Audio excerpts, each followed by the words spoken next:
Hello, everyone. Welcome to another electrifying episode of Full Throttle here on Unprecedented TV, where we dive head on into the battles facing British drivers and much more beyond that. I'm Paul Naylor, the Communications Director for the Alliance of British Drivers, and today we're ripping into the net zero agenda that's jacking up energy costs and eroding motorists' freedoms. And I'm Brian Gregory, Policy Director of the Alliance of British Drivers. We're joined by Brian Catt, a physicist, electrical engineer, and outspoken net zero skeptic who's been dismantling the climate alarmism narrative for years. With his razor-sharp insights on the flawed science behind green policies and their punishing impact on drivers and society as a whole, this episode will expose the true cost of net zero. Buckle up, this is Full Throttle. Okay, welcome, Brian Catt. Now, Hello, Brian, before we dive into this, do you just want to give a quick resume, because we've explained your background, but I think you're extremely highly qualified to talk about the topics that we're going to cover. So just give us a brief summary of your career and how you got into all this stuff. Well, don't do brief. I'll try. Okay. I started off life in government research and then university academia as research staff. And during all that time, I was paid by Her Majesty, which is quite a long time, about 17 years.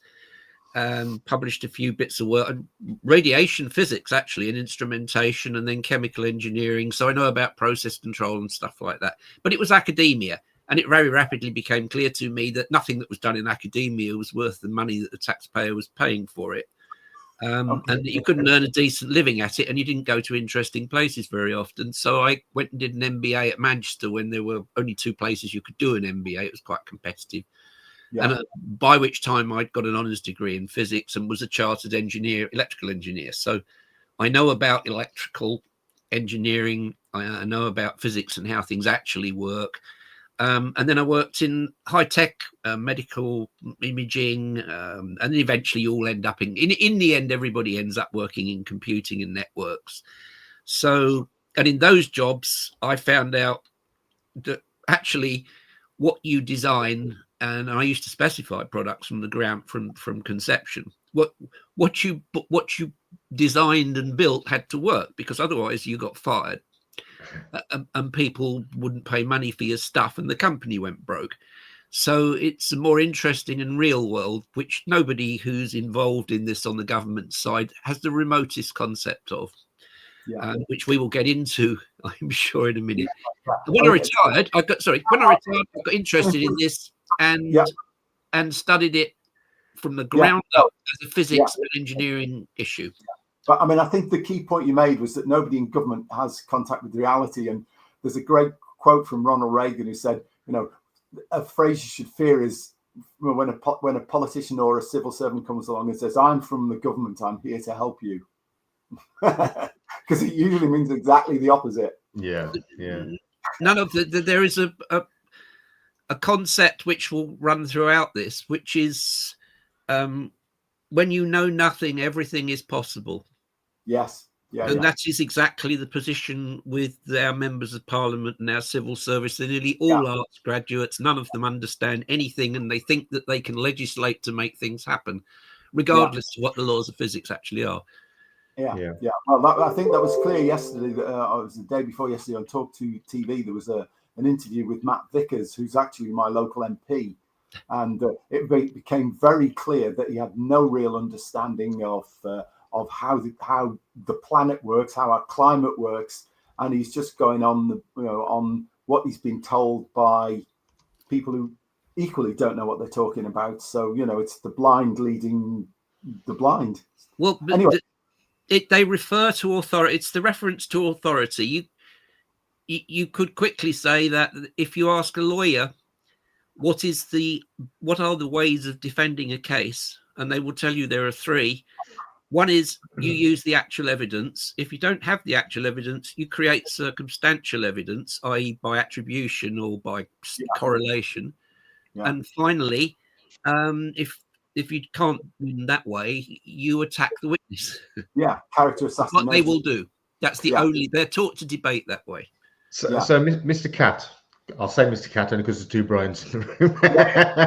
If I can put a very broad question to you. So, why don't you agree with the claims about climate change? Isn't it settled science, as we are told by politicians, with catastrophic consequences that we must decarbonize urgently to avoid?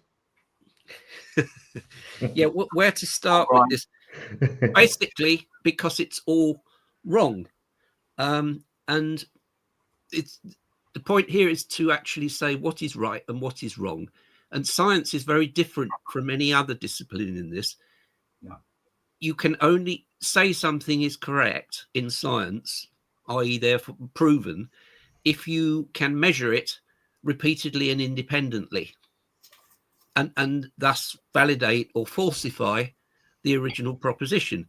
None of the things that people have been told about the climate or the energy solutions, basically they're non-solutions to a non-problem. The problem has never been measured as it was stated. Yeah. And we can go into that a little bit in more detail. There is a slide that comes up at this point probably, which is the slide from the University of Huntsville in Alabama. Yeah. And that shows what the difference is between the models, which we'll talk about. Hi, I'm Lembit Opik, head of Unprecedented TV, and also presenter of Lembit Opik Live 5 days a week from Monday to Friday, where we find the facts, kill the spin, and tell it like it is about the stories making the headlines all around the world. Our mission is to give you the facts and our views and help you decide for yourself what you think about the pressing matters of the day.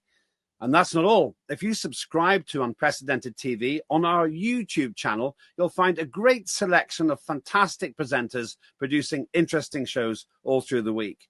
I hope you will join us and myself on Monday to Friday at Lembit Opik Live. Our aim is not to beat the mainstream media, it's to be the mainstream media and return free speech to the airwaves. Thanks very much for watching this. Please watch our shows. I'm Lembit Opik. This is Unprecedented TV. We'll see you soon. The reason I don't believe that these models is not that I don't believe or choose to believe or not believe them. It's because they are not proven by the facts that we measure. Consistently, they are wrong. I'm going to supply, you may or may not use it, a video, a few seconds video, 20 seconds of a very great mathematician, physicist, Freeman Dyson, explaining exactly that. The whole principle of science is that the measurements do not support the theory. Then the theory is wrong, not the measurements.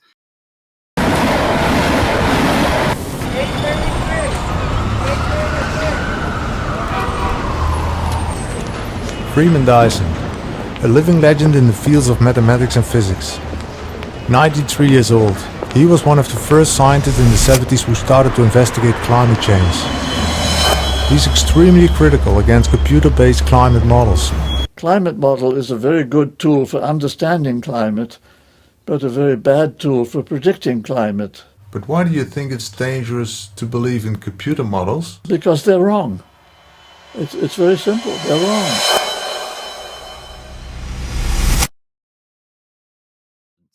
And these measurements here are put together to be reported to the US Senate by a senior professor, climate professor John Christie at the University of Huntsville, Alabama. And what they show is something rather interesting. They show up above at the top there a very large number of these climate models. And that is what these different climate models show. And the red line is their average. And then below that, since 1979, we've had constellations of satellites measuring the temperature of the lower atmosphere, which is where the maximum effect of any greenhouse effect would occur. And as you can see, they're massively down. The green line there is the one we're referring to. And they're done by actual direct satellite measurements of the atmosphere above the ocean, the lower troposphere, it's called. That's the thing that's done by Roy Spencer. Dr. Roy Spencer, who I think he works with Christie. Christie and Spencer are a team, and they won they won an award for excellence, being the first scientists who ever managed to do this using the microwave readings that the satellites can collect. Yeah. Yeah. And my comment on this when I've done it elsewhere is that the average of the models is 2.5 times wrong, which I call one Ferguson. Yes, absolutely. Which is how far he was wrong with his models. Now, just quickly, the reason that these models are wrong is because the models, people must understand that the models are not science in the way that you might understand science to be something that there are laws about, and if you put numbers into equations, that's what you get. The modelers do not understand the atmosphere that well, so they make up their numbers as to how sensitive the climate will be to this and that and the other, and then they churn a model away, and if it doesn't come up with the right answer, they change the parameters until it does. This isn't an absolute thing. They can't prove it, and they declare that this is proven settled science, when in fact they haven't proven or settled anything, because when you go and do the actual test of science, what is actually happening, it hasn't. Something completely different has happened, which is a lot less. Yeah. And on that, there was a climate physicist called Ferenc Miskolci who worked for NASA and for IPCC, and he pointed out that their heat loss equations, assuming atmospheric heat loss, were wrong because they were just based on the old Sven Arrhenius model, and they didn't have any terms after, I think, the first or second term. And Miskolci produced a model that corrected for that, and it brought in a lot of terms which basically would turn the thing from a positive feedback one to a negative feedback one. So in other words, that instead of being like a marble on an upturned saucer, it was a marble on a saucer the right way up, so it tended to always go back towards equilibrium. Well, we'll come to feedbacks. There is a thing. Miskolci wanted to publish this, and IPCC wouldn't let him, so he resigned. Yeah, because of course it massively reduced and brought down to the level of the Russian model, the Abdus-Samatov one that's shown on this graph. And of course, it didn't fit the IPCC narrative. Sorry. Feel free. The whole point here is that the planet is not an unstable system. I think I mentioned I worked in control theory for a couple of years at Imperial College at the highest level at the time. And there's a principle, the Le Chatelier principle, which says that any system that's stable in nature has a high degree of feedback. And in fact, as we will see later on, I'm sure we'll get to discuss this because I'm asked to. The whole system of the Earth is massively fed back. I don't know whether I can. I might as well introduce it now. The Earth is not some nice, benign blue and green thing that's spinning around in space half dark. It actually sits, it's a cold rock without a sun. It's a cold rock where everything is frozen solid on the surface. Yeah. Okay. Yeah. As it is actually, in reality, sandwiched between an open fusion furnace, which is emitting at roughly 6,300 degrees color temperature, and an absolute zero, close to absolute zero. The microwave background's about 4 degrees Kelvin. So roughly 300 degrees colder than it is on Earth on average outside. And so, in fact, the Earth is being continually heated up and continually losing the same amount of radiation to space. That's called the second law of thermodynamics. Heat doesn't go back in, heat that leaves the surface of the Earth doesn't go back down and warm the oceans. As you get all this nonsense. It can only go one way because it's the hotter things radiate more than the colder things. So the net flow is always from hot to cold. The second law of thermodynamics says energy can only travel from a hot place to a cold place, as Flanders and Swan have actually sung even. Yes. So this is a very dynamic system, and the feedback is the cooling. If it gets too hot, it will lose more heat than it's getting from the sun, and it rebalance itself, and vice versa. Okay, if it gets too cold, it will not be losing enough heat, and it balances itself. It's blatantly obvious. We've discussed other ways. If you heat up something in a flame, it will get to a certain temperature and then it will stop getting any hotter. It won't melt because it's got to the point where it's losing as much heat as it's gaining. That's how the system works. That is a massive, massive negative feedback. Yeah. And I'll bring, and we can talk about the details of that at some point. The whole point is here that all of the change, we're having discussions down rabbit holes by modelers who are making people look at the effect of CO2, which is, they say, or humans, 1.6 watts per square meter. Just remember 1.6. Yeah. That is within the total heat in and out, which is 240 of these things. It's a very, very small amount. And that change is then, there is massive feedback that controls that change. So if that much extra, this little bit of 1.6 gets into the system just warms up a fraction of a degree and it's all rebalanced again. They don't allow for that. No, in fact, they assume a positive feedback, so the whole thing just keeps getting hotter and hotter. Well, that's contrary to the second law of thermodynamics anyway, because you can't invent energy out of nothing. Yeah. Can you see the picture behind me? I don't know if we could pop that up at some point. Yeah. Okay. That's what I was just saying. So the sun shines on the earth. That's the yellow line. Yeah. 100 round numbers. There are 340 of these watts per square meter. Just don't worry about the units. There are 340 of those coming in. 100 of them are reflected. Yeah. 163 are absorbed mostly by the oceans, a bit by the ground. Yeah. And the rest of it is absorbed by the atmosphere. Yeah. And then you've got these red lines, which are deliberately designed to confuse by NASA, because you'll notice that it says that the ground is emitting twice as much as is actually being absorbed, which is nonsense. But in net figures, that 163.3 at the bottom of the yellow arrow that's absorbed is sent back to space as infrared radiation. If you look at Earth from space, what you see is the energy that has not been absorbed. Okay. Yeah. If you look at it in the infrared, it's glowing all the time. It glows all over because the oceans hold most of the heat that's absorbed, and that's being emitted 24/7.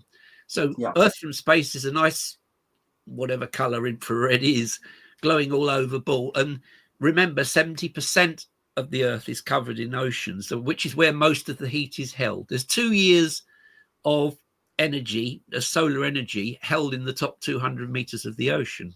You can do that sum quite easily. Most of this physics can be done at A level, by the way, but unfortunately, the people who write climate models don't understand A level physics. So how would they have arrived at these figures? How? Oh, you just tell a model to do it. Yeah. Essentially, they start from the proposition that carbon dioxide is driving the climate, and then they produce the evidence to support that by tweaking the models, as Brian says. But the problem is that carbon dioxide is only a tiny, tiny part of the problem. And the thing they never say, they talk about man-made emissions, but man-made emissions are less than 5% of the annual emissions of CO2. Not over 95% come from nature. We've got no control over nature. No. So it's like trying to change the course of a super tanker by pushing it with a limp celery stick. Yeah, it's just stupid. And the other thing that is interesting is I've not been able to confirm this, but it appears that this 1.6 effect is not big enough to actually cause any problem, and they know that. So they amplify it. They say, oh, well, if it gets warmer, the oceans evaporate more, and the water vapor, which is the more powerful greenhouse gas, it's about 2/3 of all the greenhouse effect. Yeah. The water vapor from the greenhouse effect amplifies it. This is the positive feedback. What they forget to say is, if you look at the right there, you'll see a figure of, is it 86.4 for convected latent heat. Latent heat, yeah. So that latent heat is sent off into space, and they say, oh, that sort of comes back down again and circulates. No, it doesn't. The second law says that energy is going to go to space. They say, well, water vapor heat can't go to latent heat can't go to space. Well, yes, it can, and it does, and it's in that 239.9 at the top. If you actually break this slide down, you see, in fact, yes, it does. Even NASA says so, but they say it doesn't in their model, basically. And that 86.4, when it gets up into and forms cloud, the water vapor forms clouds, it gives up its latent heat, which is a lot of energy, and as heat energy, and that heat energy then is radiated to space. It's all lost. It doesn't go back down, and it changes, wait for this, at 7% per degree. Right. Yeah. And that's the Clausius-Clapeyron effect. It's a very well-known physical reality. It's not quite perfect because what happens doesn't follow the perfect conditions that are defined, but you can use 7%. So 7% of 86.4, I can tell you off the top, is that 6 watts per square meter. Yeah. So for every degree of warming on the surface of the ocean, you get 6 watts per square meter of feedback. Well, if you just compare that to the 1.6 that's supposedly a problem, that's already 4 times that. Yeah. So with a quarter of a degree, it's negated all of the change since 1850. Yeah. And there's other feedback. There's the radiative feedback as well, which I didn't even mention. Okay. Yeah. So the feedbacks are enormous. The feedbacks, I would say the feedbacks are about 10 watts per square meter for every degree of temperature change on the Earth's surface, which which is negative feedback and keeps the whole thing beautifully stable. Yeah. Which is why in its variable orbit around the sun, which goes from round to eccentric, right? Yeah.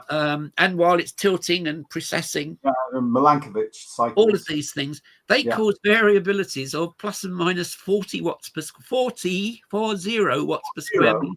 Okay, right, yeah, okay, that's well, if that's it was not insignificant compared to 1.6.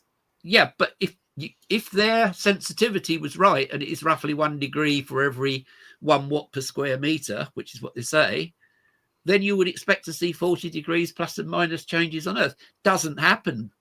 No. And in fact, if you look at the measurements of total solar irradiance, how much energy is coming in from the sun, basically it's 1/10 of that, the sensitivity. They reckon it's about 0.1 degree for every watt per square centimeter. So this is the sensitivity that they feed into models.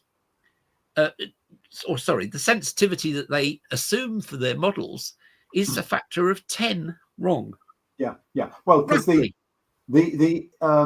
what do they call it? The equilibrium climate sensitivity, which is what the temperature rises if you double the CO2. Their numbers are ridiculous, and they started off at like 5 or 6 degrees. Yes. Now, as they've got more and more adept, they've actually found that it's the ECS values have come down from 6 to as you say 0.25 or something like that. But they don't publicize that because it basically destroys the whole proposition. Now, can I make a very simple proposition here to anybody who is capable of doing an energy balance out there, i.e. anybody who's studying A-level physics? You look at the chart that we put up there. Yeah. I've done a paper on this. You can find it under Brian Catt, this name down on the bottom here. Yeah. And I've done a paper on this, which is quantifying the empirical feedbacks to change on Earth, energy change. Yeah. How do we keep our energy balance? What happens if it changes? And all you have to do is to work out, you separate each of the components of the, sorry, I'm pointing at my screen where I can see the graph. Each of the components of the long wave infrared radiation, the 239.9 that's leaving for space, and work out that's a static figure, right? What you can then do is say, well, how much does that vary as the temperature on the surface and in the atmosphere changes? And you can work that out. It's 7% per degree for the water vapor for a start. There is also the positive effect, but it's a lot smaller, the greenhouse effect of the water vapor. And then there's the radiative effect, which varies according to the Stefan Boltzmann relationship, which any A-level physicist, anybody doing that will also know. And that, I think from memory, is 1.4% per degree. So it's a less sensitive effect, but it's 1.4% of all of that 240 per degree. So that's another 3.3 watts per square meter of radiative feedback per degree. So every 1 degree, you get 3.3 plus the 6 I mentioned earlier. So there's your 10 watts per square meter. Clouds have an effect, but I suspect it's not as huge as people make out. Even even Dr. Clauser's Nobel Prize winning physics, we don't know, but it definitely has some effect. But there's a double effect. People talk about the clouds, but in fact, the clouds cover 67% of the planet. Would you believe? So it's a blue day is less usual than you think. And what they do is they reflect the sun, but they also keep heat in at night. Yeah. And the net effect is to reflect the energy of the sun, but it's not as much as it's about 20 watts per 20 watts per meter is the difference. Yeah, okay. And that's going to vary by whatever the water vapor varies, about 7% per degree. But it's a small number. Yeah. So there's your feed. You've got massive negative feedback built into the system. And they're talking about, a tiny little bit. This is rabbit hole physics. Yeah. They're talking, they're making you have an argument about tiny little things that are happening within the system while completely ignoring the massive energy balance of the whole Earth in space. Yeah. Did I make a point or not? Yeah. You did. I think we've got the gist of that, Brian. Absolutely. Right. So from that, so it's wrong. Yeah, right. Okay. Good. We've established that it's wrong. But why then do the scientists keep saying that the science is settled, and that the consequences of not doing anything are catastrophic? Well, because they're paid to lie. Okay, you're right. They are complete. These people are either incompetent or they're liars. Yeah. This is absolutely the case, and they do it for the grants, and they do it because if they don't say that, they won't get grants, and their tenure will be terminated, and they'll be kicked out of the university. It's a political thing. It's nothing to do with the science. No, well, it's like our friend Michael Mann of Hockey Stick. He's been either resigned or been kicked out of Penn State University, because he was the one who produced an algorithm that basically hunted for hockey sticks, and you could put random data into his model and you'd still get a hockey stick out. And the hockey stick was to actually smooth out the medieval warm period and the Roman warm period, the Minoan warm period, and the Holocene optimum as if they never existed. But we've got huge amounts of empirical data supporting the existence of all of those climate events. Can we talk about? Do you want to talk? You've raised it, so we put. Yeah, running order might be messed up. Can you put that? Can we now put that slide up, please? The Mann and Marcotte slide that I've sent in. That one. Oh, brilliant! Wow, lightning there. Read my mind. Now, this is the most comprehensive fraud in the history of science, and it was backed by the IPCC and used on the front page of one of their many COP money fests that they go to. Follow the money is the answer in all of these cases, by the way. You don't get a grant if you don't follow the agendas, and the same goes for everything. Now, what they did here, classic science, if you want to present science of a particular measurement, then you take that measurement over the time period that you're claiming to represent it, and you create a graph from it. If you have another set of data, then you present that and you compare them. What Mann did and Marcotte was they took all kinds of disparate trees, and we have to talk about proxies. Sorry, a proxy measurement is something which allows you to determine what happened in the past when we didn't have direct measurements, and there are various ways you can do that, which I don't think at this point I'll go into too much, but they're to do with sediments. You can make measurements in sediments, you can make measurements in ice cores, and there are some other natural tree rings are the worst. And that's mainly what Mann used. Because there are all sorts of things that affect the width of tree rings, not just carbon dioxide or temperature. But let's go straight to this. What they did was They sliced and diced. This is Franken physics. They sliced it's not, I didn't invent that. I don't know if it's Judith Curry or whatever. They sliced, hang on. They took all these different series that they had, and instead of presenting them on top of each other, they sliced them up and just used the bits that fitted, that they wanted, fit their narrative. all up until 1850, where they become unreliable and started, in fact, to go down. So at that point, they just took the direct readings, which we have since 1850, and glued them on the end. Yeah.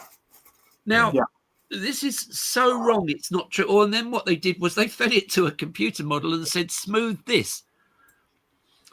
And this is what Brian said at the beginning, that the smoothing algorithm is almost makes any of this pointless. Now, what they proved here, I'm going to move quickly through this, hopefully. What they showed was, the 1 degrees from 1850 was totally unusual and unprecedented and blah-de-blah-de-blah. It's actually 4 degrees colder than the last interglacial period, like now, when all the ice disappeared from Greenland and there were hippos swimming up and down the Thames, for sake. It's not unusual, as Tom Jones famously sang in Confirmation. Now, if you go to, at this point, your slide of the interglacial temperatures, which was the very first one that got put up when we were looking at was that 25? Was that the one that says you are here? Oh, sorry. No, the one that was put up by accident rather than properly. I think it's slide. No. That one. No. Perfect. Oh, right. Okay. All right. Yeah. No, not that one. Sorry. That's the IPCC's guess. That's the one after this. Right. The one that I think it's the very last slide, and it says "You are here" on it, and it's got lots of red at the top and a bit of blue at the They're bottom. all numbered. Do you know the number? I think it's slide 25. I think it's the very last one. There you go. 25. That's it. Okay, now look at. We will talk about this in terms of Professor Brian Cox, I hope, at some point. Yeah. The little bits at the end, this is the natural last 10,000 years, which is actually a very warm, short peak within the Ice Age. Everything else is a lot colder. Yeah. But if you can see here, the most of the period of the last 10,000 years was warmer than now. And we know this from ice cores in Antarctica and from Greenland, and in Greenland as well. So, in fact, the bit that you're looking at, thinking it's record warm, is arguably it's 1.5 degrees, 1 degree, whatever, warmer than the coldest it's been in 10,000 years. Yeah. Okay. Yeah. And in fact, we know not just from temperatures that are recorded in the ice, but also from the actual natural history of Iceland and Greenland, that it was a lot warmer back then. Well, a lot warmer. It was warmer than now, probably. And in fact, there are still bodies frozen in the tundra that were buried in the Viking settlements on the west coast of Greenland. Yeah. The history describes where the glaciers were and how they've come and gone. Hannibal crossed the Alps with such ease with his elephants. It didn't surprise the Romans because there wasn't that much ice on the Alps at that time. In fact, it was warmer then. Wow. There is a place called the Lenbreen Pass in Norway where they are finding all sorts of remains buried in glaciers, which are only just now emerging from the ice. They haven't traveled down the mountain. They're more or less where they were. Everything points to the fact it was warmer 1,000 years ago than it is now. Yeah. This is completely now we come to the real crunch of this. The models, in order to get the ECS that Brian was talking about, the how much a doubling in CO2 will change the temperature. Yeah. They use the sensitivity they get by saying, well, actually, you know what? And we'll pop the graph up just to show this. The IPCC say that there has been no natural change for 2,000 years. Yeah. Okay, so here it is. And this one here you can see goes back, how far? 2,000 years, yeah. And they're showing on this graph about 0.2 of a degree change overall throughout the whole of the 2,000 years. Yeah. And then they're saying, therefore, that all the green line on the chart on the right is what they then estimate in a model should be the change now, which is none, because they've just made it up, right? And therefore, all the change we measure is due to humans. This is rubbish. Yeah, well, the previous slide shows is rubbish. Yeah, but the whole point here is not only was this change not large, not unprecedented, and very typical of the range and period, i.e. the frequency and scale of change that we measure in the past, but the IPCC have said that it stopped happening 2,000 years ago after, I don't know how many thousands of cycles that have occurred in nature. So they then say all the change must be due to this 1.6 that I've continually mentioned throughout. Yeah. No, it isn't. If you back out what the natural change probably is, then there's nothing much left to account for, a fraction of a degree. Yeah. Nobody says that carbon dioxide doesn't. Anybody who says carbon dioxide has no effect is an idiot, because they don't understand the physics. Yeah. If you look at the Earth from space, there's a gap in the curve where the energy going out at the frequencies that carbon dioxide affects is less, so the Earth isn't cooling down so much at that frequency. We know that. It's a small effect. Yeah. Or rather, it's a big effect when it's small, but it gets very small very quickly. That's what the saturation curve shows. But all of the way it's presented, it suggests that it's a linear thing. And if you double carbon dioxide, you'll double the temperature. Well, actually, no, because it's a logarithmic decline. And as you say, the temperature rise that you get going from, say, 400 ppm, where it is now, to 800, is the same as going from 4,000 to 8,000. You're going to have to put the graph up now. Yeah, there's a logarithmic graph. Oh, Christ. Sorry, I didn't say that. You keep slide 16, Charlotte, please. It's the second last one. You keep saying these things and it means a graph. Oh dear. No, slides. That's the one. Now, this is really, this is a. Can I do it or do you want to do it? No, go on, you do it, Brian. That's fine. Yeah. So hopefully I can do a reasonable job of this. The effect of carbon dioxide in the beginning at very small quantities is very low. It's very high, proportionately to now. And as what this curve shows is as the parts per million go up from 200 or so to 400, not even that. From 0 to 100, it's quite significant. And then it rolls off very, very quickly. Yeah. And it's worth remembering, nobody disagrees with this. Even the climate scientists say the band saturation effect is real. Oh, but it's not saturated. It's not saturated. So it keeps increasing. Well, yeah, it does. But it gets less and less. It's what they call, what Brian said, logarithmic. Yeah. So marginal returns is what they say in economics. Right, well, I can tell you exactly how you can imagine this. The temperature difference between what it was during the coldest parts of the ice age, around 200 parts per million, and what it is now, 400 parts per million, is what you will get if you go from 400 to 800. Every doubling gives the same temperature difference. Yeah. So if you go from 400 now, we go through 3 doublings. Okay, some people have talked about this. If there was a massive eruption and carbon dioxide and the world, the tipping point would arrive and we'd all be dead. Rubbish, absolute rubbish. 400 to 800 is 1 doubling. 800 to 1600 is 2 doublings. 1600 to 3200, which is still well within the safe limit for working in confined areas, by the way. Yeah. So 3,200 is 3 doublings of the effect. The effect is 3.3 watts per square meter for every doubling. So that's 3.3, 6.6, 9.9. That's 10 watts per square meter. Yeah. So if you went to 3,200 parts per million, you'd have a whole 1 degree worth of change. Yeah. Hello. And it's arguable whether there's actually enough accessible carbon to get to 800.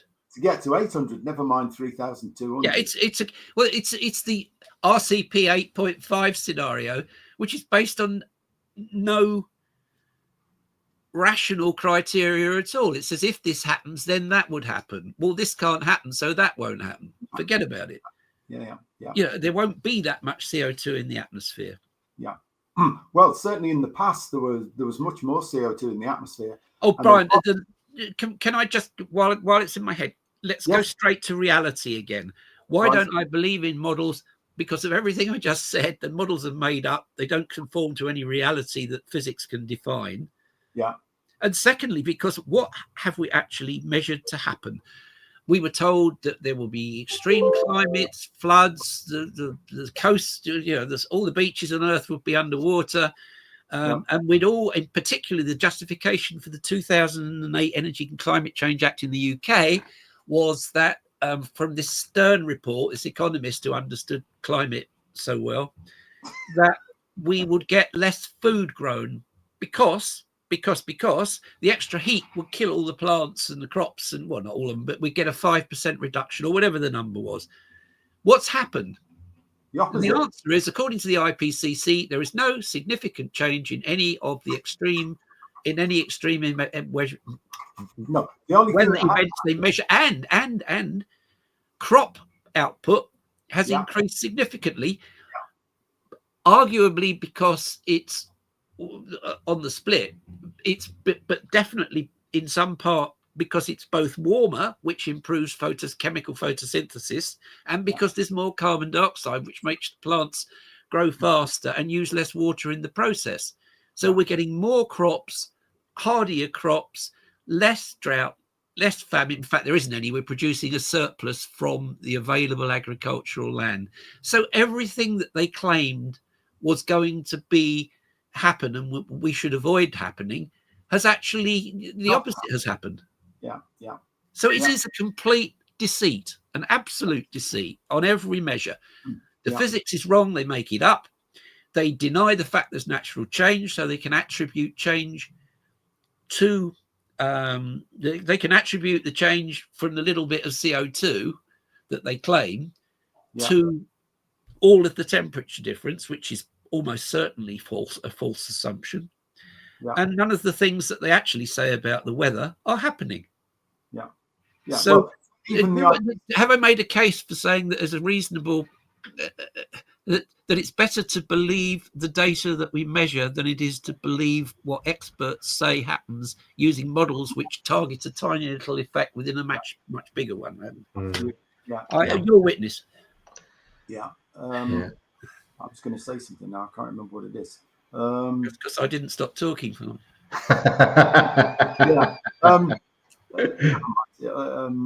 So we've looked at decarbonisation and we've looked at all of that. Of course, the other thing that they're supposed to be driving is this energy transition to renewables or ruinables, as I call them.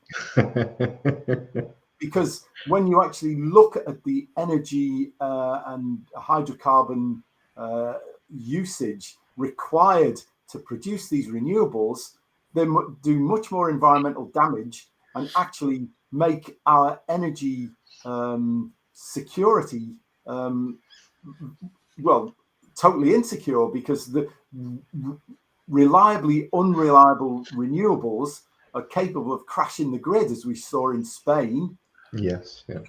And they're talking about tightening of energy in this country, but saying, oh, our grid's much more resilient than the Spanish one, but we're going hell for leather to build these renewable things, which are having a huge environmental footprint, a huge hydrocarbon footprint, despoil the earth because we're digging up all sorts of rare elements and refining them, refining them and transporting them around the world to China so we can buy them back from the Chinese. And we'll need, the amounts of metals that we'll need to actually cable all this stuff we're sticking in the Orkneys or Hebrides or wherever it is colossal, and there isn't enough of it to even do it for the UK, never mind the rest of the world. There's a lot to unpack in that. Yeah, absolutely. There are several different. There's infrastructure. There's the physics. But because I come at engineering as a physicist, I think I'd like to just address that first, and then we talk about. Now, I've got a slide that I use in my own presentation, so we need that one just to have it as a background, which is the windmills and the water mills and. Yeah. Now, once upon a time, before steam, we had a feudal agrarian economy. Yes. And at that time, we had three sources of energy. Right, thanks. Well, I'll come to this one. So the first source of energy was humans. So that was carbohydrate power. And the other, also within carbohydrate power, of course, were horses and oxen. So carbohydrate power, draft animals and people. The only way you could get more energy was to go and conquer another country and enslave their energy sources. Yeah. On top of that, you had windmills and water mills. Yeah. And now that allowed a feudal economy where most people had some fairly dire lives. If anything went wrong, they were dead. The rich people stayed well clear of all that and exploited them and used them as carbohydrate power, basically. And to go and conquer other carbohydrate power elsewhere and steal their land, because the wealth came from agriculture. There wasn't another way to get it, really. A bit of gold, if you like. Now, all of a sudden, along came steam. Yeah. Certainly in the case of electricity, all the electricity you get is generated by steam. Worth thinking about. And that's very important because that's what also gives the grid stability. And maybe I'll come back to that. The fact that we need steam to do the steam drives the turbines that produces the electricity. It's a very intense form of power. Originally, it was in traction engines and would drive mills. And the thing that made it successful originally was the cost. And originally, it was only successful down mines because the value of the output was very high. And they used a very inefficient Trevithick oscillating beam engine. Yes. And then gradually it got more and more efficient. And Watt's steam engine was probably the pinnacle of that, where they reused the energy from the first stroke in another piston, etc., etc. But gradually, steam produced so much more energy per pound spent that human labor was no longer required and could be used just to do other cleverer things. Yeah. And that actually produced more wealth per person. And gradually we got to the developed economy. Then the steam was used to generate electricity, which could be distributed down cables. And then people tried to use electricity for everything. And really, to address Brian's point quickly, that didn't work because, for various reasons, the superior choices was to use fossil fuels to heat and to generate the energy at the point it was needed when it was needed. And in the case of vehicles, oil in some form or other, which is a liquid, transportable, supplyable, distributable easily, and can be carried in as an intense fuel source in a car, became the fuel for cars. And so that's the reason for that. That was the best way to do it. And it's all about energy intensity. The physics of this is that the energy source of coal, oil, and gas is massively intense compared to any way you can suggest that wind and water power is. So in order to get the levels of energy, basically we could never get the levels of energy required to be a modern developed economy with the level of wealth per capita that we can generate using wind and water. How has that changed? Well, the obvious answer is it's the same wind and water flow. So it hasn't. The answer is, can you capture more of that? Yes, you can. You can do offshore windmills. This picture here is the Rance estuary, which is actually just a success. But there's only one river, Rance. It's like the Severn. And they block the whole damn thing off. And I think over 50 years, it's a bit like a nuclear power station. The capital cost is enormous, but when the energy is actually being generated, it costs next to nothing. Same in a nuclear power station, but nuclear power stations are very close to wind and water because they have very, very low fuel costs. The uranium costs next to nothing relative to everything else. So the point here is wind and water don't change as energy sources in terms of their intensity or their controllability or what we call dispatchability. You can't just turn them on and off, and there's only so much of them. Yeah, that's what I wanted to say, Brian, before. The problem as well is all of these renewables produce direct current. So then you have to use an inverter to convert them to alternating current to feed the power into the grid.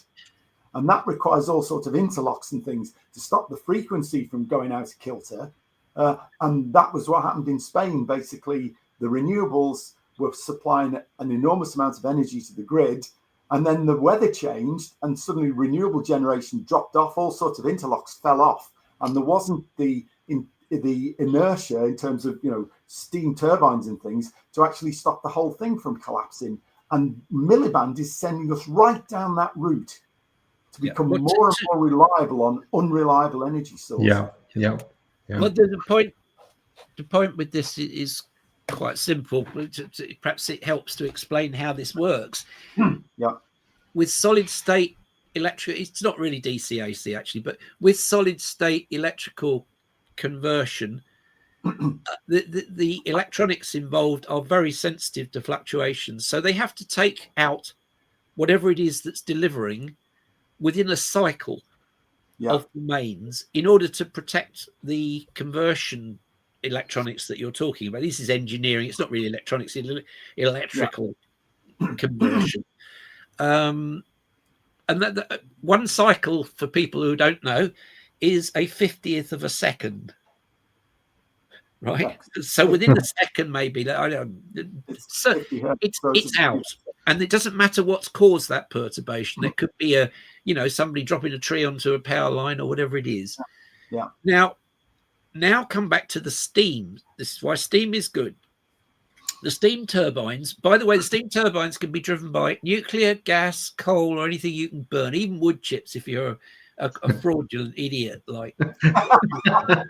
Or Chris Huhne actually signed off on that one and then got the job as manager of the wood chip company when he came out of jail. What a surprise. Back to the turbines. You should go to a turbine hall and you'd understand immediately what's going on. Hundreds of tons of steel are rotating at 3,000 revs per minute. And there's a big bit going around, which is like in a warship, actually, that drives the propellers. And there was even one on the Titanic. Parsons turbines spinning around 3,000 RPM, huge tons and tons of steel. And then on the back end of that is the actual alternator that generates the electricity, which is also spinning around. Now, if the grid starts to fail, there's nothing sensitive about these babies.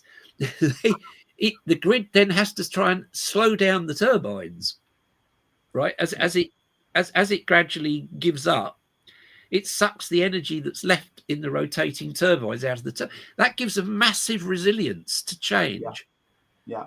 And that is the inertia. And everybody, all these things were known and explained to civil servants and politicians, by the way, and they just ignored it and said, "Oh, we'll pass a law."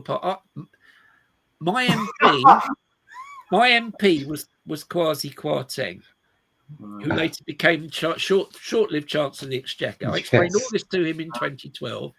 I explained it to him again several years later when he was Minister of Energy, and then he was Secretary of State at Desnes or whatever it was called. And the last meeting we had with him, I said, "Kwasi, nothing's changed, has it? The physics says this can't work. You cannot produce renewable energy because you need so much resource.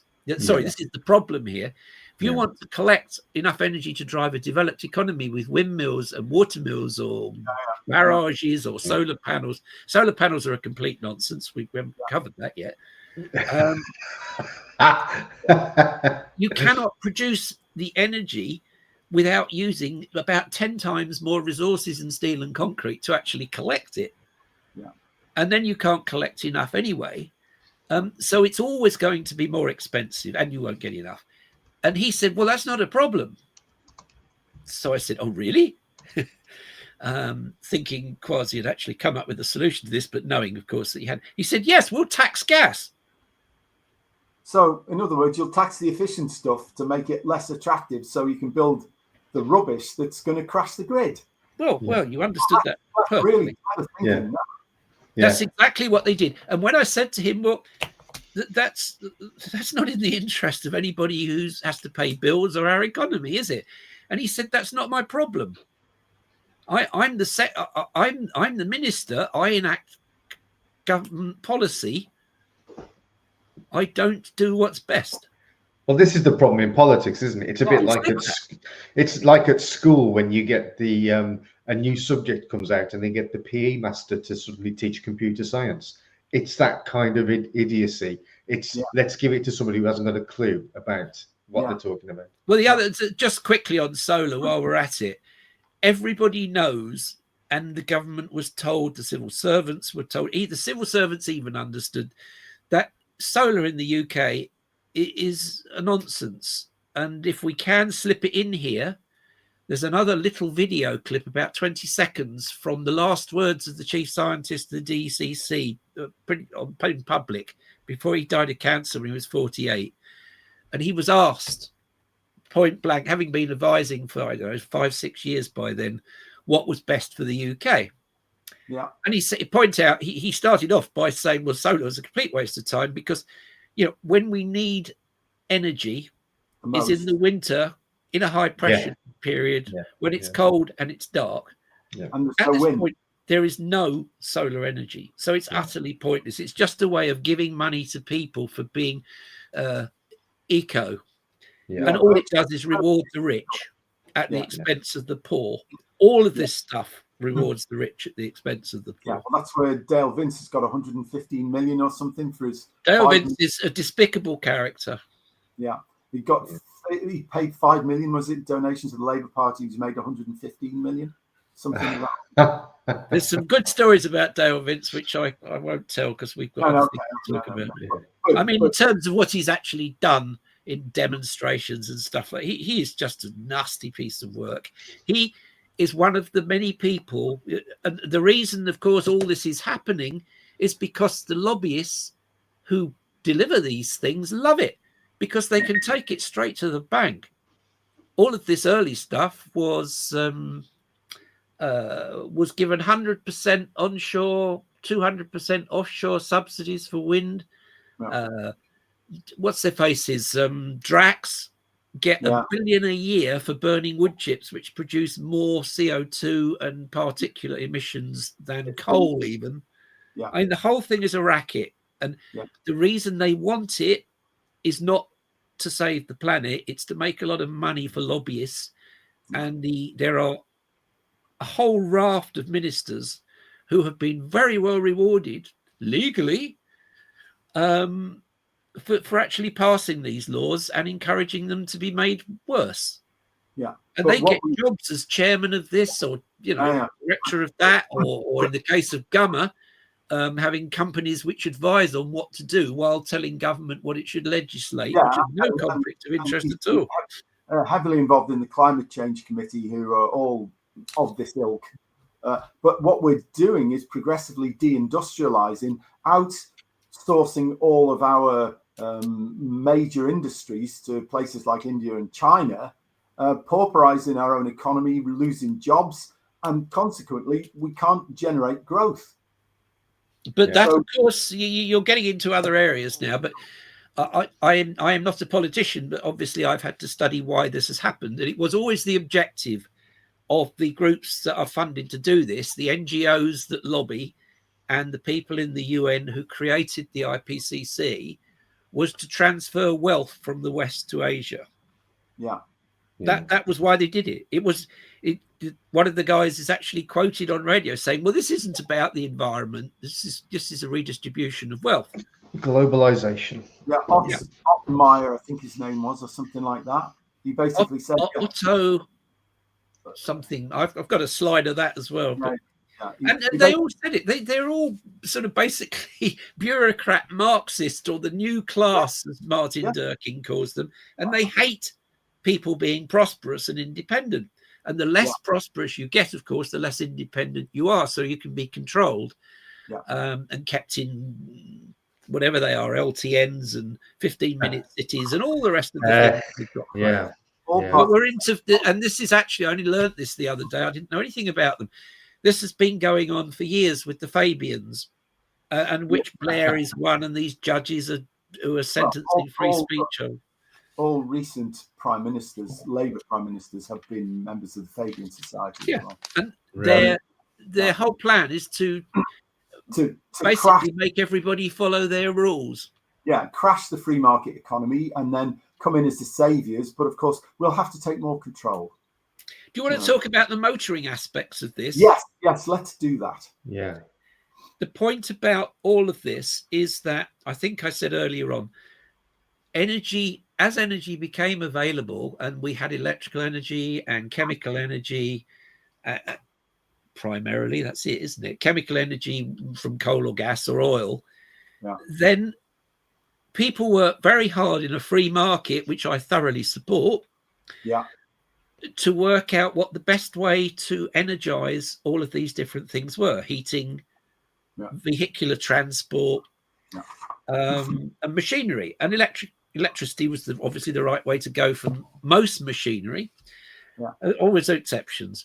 And vehicles were obviously fuel. And the reason for that is you carry the fuel with you in the vehicle. It takes up very little space, and the vehicle gets lighter as it uses up its fuel, which is particularly useful in an aeroplane, which can't land with the fuel it takes off with because its undercarriage would collapse. Not a lot of people know that. So battery-powered aircraft are a complete nonsense. That's what you just are. You can't get off the ground and fly any decent way with any decent payload. It just doesn't work. So the whole point here is that our energy distribution systems, which includes gas in pipes, oil in pipes, petrol stations, are all optimized to what works best for our economy. And to try and do it with batteries, when batteries have been shown to be effectively inappropriate. Okay, lithium-ion batteries are smaller and denser, and electric cars actually work. But as you, I'm sure, know, I know you know, cradle-to-grave CO2 emissions for an 80,000 life car are pretty much similar.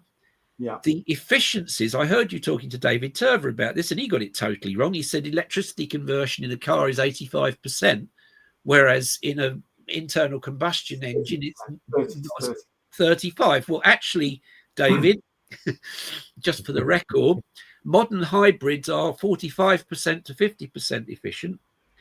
And when you get electricity, what made the electricity? And if that's gas, at best, it might be renewables, but probably the renewables aren't there when you need them. So most of the energy is gas still anyway. That gas is generated at about 60% efficiency CCGT. This is where you have a jet engine basically making the gas. So it's turning a mechanical turbine, and it's also the exhaust is boiling some water. So that's the most efficient you can get because it's a really hot exhaust. It's not waste heat, it's serious heat. So if you take 60% times 85%, you get somewhere close to 50, So there isn't any difference. But you're also lugging around half a ton of batteries, which you have to accelerate and brake. So that's a bad thing. Whereas the petrol, of course, is lighter, and as it runs out, the car gets lighter significantly. And what's the other thing about it? Sorry. Spontaneous combustion, thermal runaway. I wasn't worried about the people being burnt to death, actually. I was more thinking, but if you want to charge these things up, obviously it takes a very long time. And now wait for it. This is more important. The heating. So you've got similar efficiencies and similar carbon. Oh, I forgot. Yeah, the car. The car's dead after 8 years. Yeah. So it only lasts about half as long as a conventional internal Because combustion. if the battery is gone after 8 years, which it is, they say, oh, we can use it for other things. Don't care. The car is dead. You can't. It costs more to change the battery, right, than it does to buy a new. So when they say they're going to use it for other things, what do they mean? Like a giant plant pot? I mean, what's the back at storage? Storage at home. Yeah, this is just such nonsense, because this is an academic. This is what this sort of nonsense academics talk, because they're nicely paid they're just parasites. They're spending the tax. They're paid with taxpayers' money. They're paid with taxpayers' money. They rarely get anything right. They say whatever comes into their vacuous heads, because they're only specialised to understand a little tiny bit. And there's far too many. Most of we used to have serious academics who really understood things, and they were the top 10%. Well, top 10% went to university, and a small percentage of those became lecturers and researchers in universities. Now we've got all the technical colleges lecturers are all called professors and have grades and write papers. They have no idea. No, one of the best definitions of a consultant was by a Swedish friend of mine. He calls them corporate seagulls. He said they fly in, they poo on you, and they fly out. They turn up, squawk a lot, shit all over everything, and fly off. And don't forget they nick your chips as well. And crisps. And crisps. So, and the last, I mean, all of this is nonsense, but let's just go to the structure. We're talking about the electrical engineering now. It's completely out of schedule to the way I was thinking of doing it, but we've got as much electrical infrastructure as we need to do the things that electricity does well. Yes. The grid, and in particular, all those little transformers around in other people's back gardens and the cables under the street, there's some reserve there, but it was all put in probably several decades ago now. There's not a lot of new towns being built, so you're stuck with what you got. And it's underground, the local stuff. The grid's been already beefed up to 400 kV. The more voltage you have, the more energy you can get down the same wire. Now, and the other stuff is the other energy is distributed in other ways, and it's roughly 1 to 1 to 1. Transport energy is mainly distributed through pipelines and through tankers and through petrol stations. Heating energy now is clean gas. Oh, got to make a note. Okay, and that's another 100%. So hang on a minute. If you've got electrical, heating and transport all roughly one for one, how are you going to get the other two down those wires? Because you just don't have the capacity. You've got to get your pipeline distribution of gas and oil in energy terms down the cables that are already probably getting quite close to what they can cope with in a lot of places. So the whole of the infrastructure has to be tripled in place. I think I'm right in saying fairly recently they were talking about energy rationalization. So you're returning to like possibly a 3-day week or whatever, and smart meters, of course, are designed now for them to be able to actually supply to turn the power off. Certain circumstances. If you have the whole point here is that you don't need to do this, and as we've discussed earlier, the actual effects of the supposed problems of climate change have been positive. So why are we trying to destroy what works in order to impose what can't at massive expense? Well, if your objective is actually to generate wealth, you wouldn't do it at all. As you say, the objective is actually to destroy wealth, destroy profitability, and destroy economic viability. And it's all based on a total abuse of the science, where what is claimed, and possibly I came into this because I was interested in nuclear power. If you want to have energy, nuclear power is the cheapest power available. If you go to the IEA cost of generation, you will find, in terms of actual lifetime energy produced, on any measure, the nuclear energy is cheaper than, even without worrying about the costs of having to provide inertia for no good reason other than that what you've got hasn't got any. What you've forced on the grid hasn't got any. Well, on all these bases, nuclear is cheapest. It uses the least resources per unit energy. It's dispatchable at any scale. It's probably got enough fuel on land, and then in the oceans we can extract it very cheaply to keep us in energy for the whole of the life of the human species until whatever nasty great big asteroid comes and changes everything. So but what's the best, and it doesn't emit any CO2, so what is the best thing to build to replace fossil fuel? What didn't they do? Any static energy using sites should, you should have energy produced from nuclear. But in terms of energy density and safety, petrol and diesel are the most efficient for mobile energy consuming, transport units. And battery, I mean, you're just lugging around a ton, 1,000 kilo roughly of lithium-ion battery, which can, just spontaneously ignite and incinerate you to a crisp, like happened to the poor guy in, was it Australia or somewhere recently, where basically emergency services couldn't get the doors open because it was too hot, and they just had to leave him and his 2 children to be incinerated. Electric cars are an unnatural act with physics. But going back to nuclear, if what was claimed to be the problem was the problem, then they would have built nuclear energy, not renewables, because renewables are using more resources. They're not, they require all these add-ons because they're not dispatchable. We have to somehow back up. You can't actually do it. I mean, the reality on the grid is it's being backed up by gas.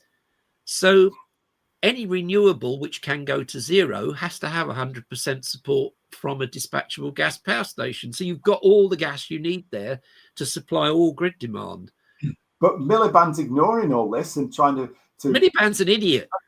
I realise that, but he's trying to make it reliable on renewables and interconnectors. Well, just to go back to, there's a hole in my bucket discussion.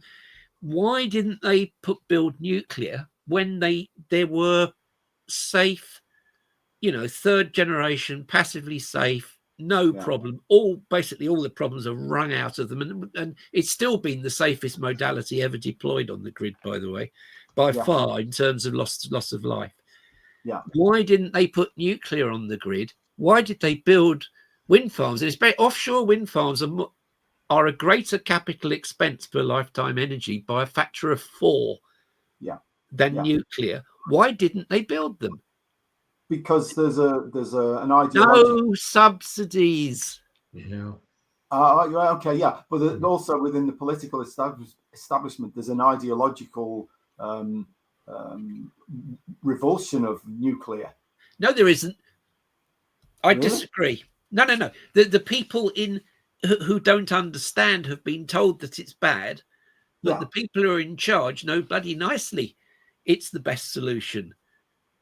And they will try everything. They will monetize every possible solution they can before they'll let you have the one that works. They always say government will get it right in the end after it's tried everything else. Yeah, okay, all right. You've got to monetize the problem. Government is about creating a problem, saying it needs to be solved, about scaring people with phony science, which it funds academics to produce, because why shouldn't they? There's no penalty for telling a lie if you're an academic. Oh, I'm sorry, we got it wrong. So but where's my pension, please? Yeah, exactly. Yeah. The universities are one of the places that, they're another Augean stable that needs to be cleared out. So it's all about the money, because the people who are the permanent secretaries in these government departments are part of the Fabian elites, and they're talking to the people who are making the money from the solutions. Yeah. They're not interested in what's good for the country or good for anybody. They've got all the useful idiots that they command, who they will tell this is wonderful, this is much better, much safer than nuclear, it's using wonderful It's using wonderful energy that was only ever enough to power a feudal economy, but we won't talk about that. Yeah. It's a completely corrupt system. So really what we need to do is we need to cut out the renewables altogether, build more nuclear, and for the transport system, rely on hydrocarbon fuels. And that would actually make us more profitable. It would allow our energy costs to come down, and therefore that would spin up our economy, and we'd all be better off. The country will be better off, and the planet will be better off because we wouldn't be wasting resources. Yes, but that would be copying what the communist nations are doing, who actually created this problem for us through the UN. Yeah. Don't forget, all of our policy is done by Humphrey walking into the next ignorant, useless minister and saying, we've signed an international treaty to reduce our carbon emissions, therefore you must do this. Yeah. And the minister says, well, we don't have to. This is like the ECHR, only for energy, right? Yeah. And the thing as well, it's going to take somebody with a lot of guts to call time and say, well, we're not doing that, like Chris Wright's done in America, the US Energy. And basically, this is a load of crap. We're going to stop funding and subsidizing renewables. We're going to build nuclear, and we're going to rely on hydrocarbons to power the mobile part of the economy. Yeah. Can I give you a number on that? Just so I remember. I wondered about synthetic fuels. Yes, so I was going to suggest if we had nuclear, well, not ethanol, which is another discussion. No. That also is a solution looking for a subsidized. What is it? A subsidized solution looking for a problem to solve. Hydrogen's another one, because in the end, you use more energy when you extract, store, and deliver the hydrogen than you get back from the process of burning it. It's in David Mackay's TED Talk, if you ever look it up. Yeah. And David Mackay actually came up in his last interview, which I mentioned we might put in somewhere. He makes it clear what the solution should be for the UK. What David did just before he died, we were in touch, and I was working out what the cost of synthesizing a hydrocarbon fuel like methanol or whatever, using nuclear power to put the molecules together would be. Just basically take water, and you can do this. It's been done. You take water and carbon dioxide out of the air, water vapor. You can do it in the desert. You shove it into an engine and run your engine on solar power, if you like, if you're in the desert, and out comes a hydrocarbon fuel that you can use. And I did the sums, and David provided the numbers for some of that, and it costs about, I've written a paper on it somewhere, 5 times. I thought it'd be about 5 times the cost. So yes, you can have synthetic fuel from nuclear power, or indeed the surplus energy, that you get from wind farms. But you have to have. Why would you do that until you have to? Yeah, absolutely. Because there isn't a problem with carbon dioxide.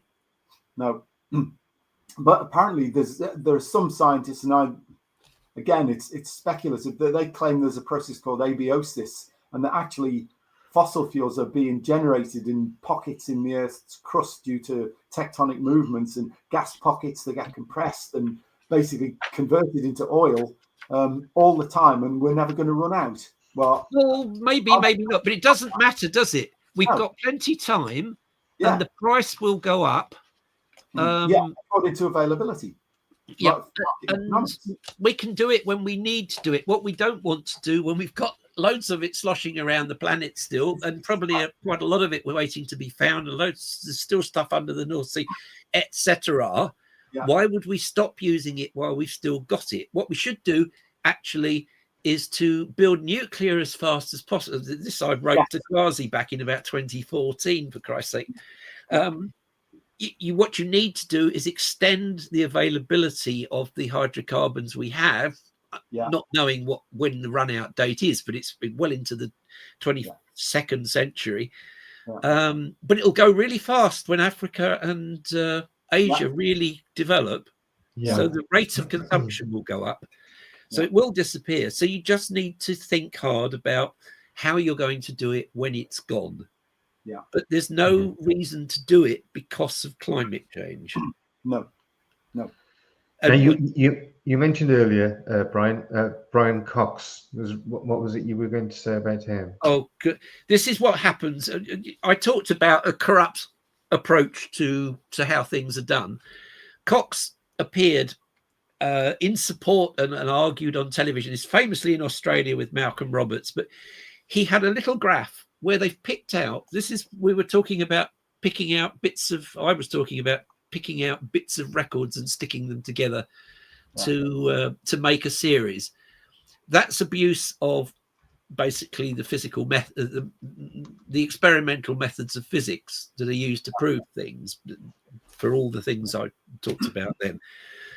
What Cox did, I'm going to wave my finger about. This is a sine wave. Right? Yeah. It goes up and down. Now, you saw, in fact, there are sort of sine waves in the natural change that was in that graph that showed how things have changed over the last 10,000 years. They go up and down. Yeah. So what Cox has done is he's taken a portion of a sine wave that happens to be going towards the top and said that shows that humans are causing the warming because it's going up when carbon dioxide is going up. That's saying that correlation is causation. In the absolute knowledge that temperature changes naturally up and down all the time, which is fundamental to the denial of, well, it's fundamental to the idea that all change is due to humans when it isn't. So that's what he's doing there. He's just chopped out a piece of a single cycle to show it when it's going up and saying that's showing that humans have done that. Without showing the whole record, so it's taken out of context, and you would see absolutely. He's showing 50. Let's be a bit more specific. He's probably showing there about from 1970 to 2000 or whatever it is, and it's going up. Surprise, surprise. Well, that's a 1,000-year cycle, Brian. Yeah. Not you, Brian. Him, Brian. Yeah, I know. Too many Brians. He claims to be a physicist or a scientist, even. Sorry, not there. You're not being a scientist. You're being a spokesman for a fraud. Yeah.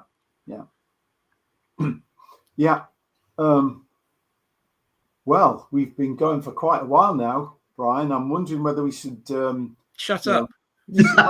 I think we've pretty much covered all the bases. Yes. Well, there's two things. There's the video, the clip that you mentioned that we could add to this, and the other good one is there's a one by Stefan Pedersen, the Danish climatologist. I've spoken to him a number of times. You can phone him up and talk to him if you don't. That's a really good one. Did you want what is he? Jürgen Peder Stephenson. He says when you phone him up, I work for my wife, which he does because she's his boss. She's his boss at the Niels Bohr Institute in Denmark. But it's a really good short video. And I endorse that video in short. I mean, what he shows is exactly what we talked about right early on, which is 1850 was the coldest point in 10,000 years, and it's only increased 1 degree from that. And we know it was a lot warmer back in the earlier parts of the interglacial. So we picked a really bad time to start doing meteorological science. Yeah. And that's basically what he says. And that, we can't prematurely make the assumption that it's humanity that's driving it, because we cannot really, over the short term that we've been looking at it, we can't separate out what's natural climate variability and what our influence is. Not only does it have a really good and straightforward, honest academic explaining what the problem is with the science, it's also narrated by Bill Nye. Okay, good. I'm pretty sure it's him. If you can send have you sent the URL for? I have. I'll do it again if it's needed. Well, if you send it to Charlotte, and I'll send her the "We Live in Cold Times" one from Pedersen, and then that nicely wraps up the episode, and we can all go and have a cup of tea and a sandwich or whatever. Okay, So, yeah. right. So thank you, Brian, for your time I just today. want to know one thing. Go on. Did I manage to run longer than Moncton? Not far off. I'd put it this way: I think you'll be 2 episodes as well. Yeah, I think it could be. But I think you're running about 10 or 15 minutes short of Christopher. Brian, thanks so much. This has been absolutely brilliant. I've thoroughly enjoyed this. It's been great fun. You must come back. I'm sure we'll be kicking these things around or bits thereof in future episodes. Thank you very much indeed. We could have a talk about free speech. We could, but maybe we should reserve that for another episode. But I mean, it links in because if you cannot speak freely about sound science, that's a very worrying position to be in, really. Yes. Because science, ultimately, it's the scientific revolution that took place, from the Renaissance onwards, really, that these people are trying to dismantle. This is the end of the Enlightenment. Yes, exactly. We are returning to a system of religion. Yes. A post-religion. Well, there's a name for it, but I can't think. Jordan Peterson's talked about it quite often. Yeah. But he is religious, so I can't follow that. I'm not religious because there's nothing in religion which is supported by the facts. So, as Carl Sagan pointed out, that's been my stance as well. Saying, and of course, religion goes back to the original statement, which was everything is possible when you understand nothing. Yeah. So you'll believe what you're told, and exactly. Yeah. There's a Carl Sagan clip on that you can use. It's not that pseudoscience and superstition and New Age so-called beliefs and fundamentalist zealotry are something new. They've been with us for as long as we've been human. But we live in an age based on science and technology with formidable technological powers. And if we don't understand it, by we I mean the general public, if it's something that, I'm not good at that, I don't know anything about it, then who is making all the decisions about science and technology that are going to determine what kind of future our children live in? Just some members of Congress? But there's no more than a handful of members of Congress with any background in science at all. There's 2 kinds of dangers. One is that we've arranged a society based on science and technology in which nobody understands anything about science and technology. And this combustible mixture of ignorance and power, sooner or later, is going to blow up in our faces. I mean, who is running the science and technology in a democracy if the people don't know anything about it? And the second reason that I'm worried about this is that science is more than a body of knowledge. It's a way of thinking, a way of skeptically interrogating the universe with a fine understanding of human fallibility. If we are not able to ask skeptical questions, to interrogate those who tell us that something is true, to be skeptical of those in authority, then we're up for grabs for the next charlatan, political or religious, who comes ambling along. It's a thing that Jefferson lay great stress on. It wasn't enough, he said, to enshrine some rights in a constitution or a Bill of Rights. The people had to be educated, and they had to practice their skepticism and their education. Otherwise, we don't run the government. The government runs us. Yeah. I think we need to wrap it up now because we've done over an hour and a half. Wrap. Thank you very much, both Brians. I'm doing a wrap next time. Cheers, guys. All right, we'll catch you later. Thanks, Brian. Cheers. Bye. Bye.